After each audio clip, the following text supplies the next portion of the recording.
అందరికీ నమస్కారం. కొత్తగా మన ఛానల్ చూస్తున్న వాళ్ళైతే సబ్స్క్రైబ్ చేయడం మర్చిపోకండి. కొన్ని ఇంగ్రీడియంట్స్తో మాత్రమే సింపుల్గా టేస్టీగా ఉప్మా ఎలా తయారు చేయాలో తెలుసుకుందాం. ఇందులో నేను కొంచెం నూనె వేస్తున్నాను.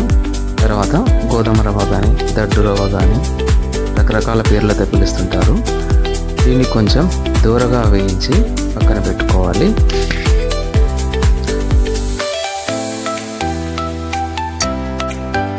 అదే ప్యాన్లో కొంచెం నూనె కొంచెం నెయ్యి వేసుకోవాలి. ఇందులో చిన్నగా తరిగిన ఉల్లిపాయ ముక్కలు పచ్చిమిర్చి వేసి బాగా వేయించుకోవాలి.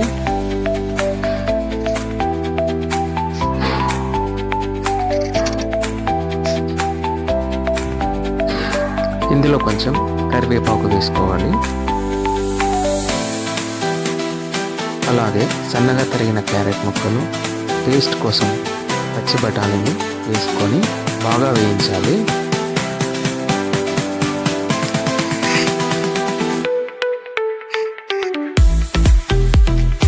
టేస్ట్ కోసం కొంచెం అల్లం పేస్ట్ కూడా వేసుకోవాలి.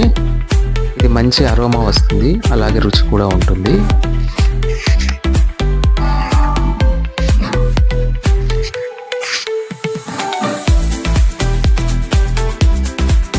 ఇందులో 1 గ్లాస్ రవ్వకు 3 గ్లాసుల నీరు పోయాలి. అప్పుడే రవ్వ మంచిగా ఉడుకుతుంది. తగినంత ఉప్పు వేసుకోవాలి. దీన్ని ఒక 5 నిమిషాలు బాగా మరిగించాలి. తర్వాత ఇందులో రవ్వ వేసుకొని ఒక 2 నిమిషాలు మగ్గించాలి.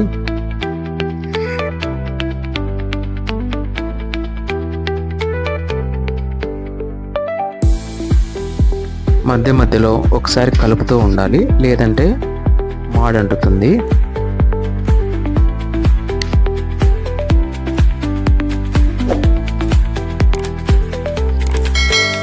అంతేనండి, మనకెంతో ఇష్టమైన ఉప్మా రెడీ అయింది.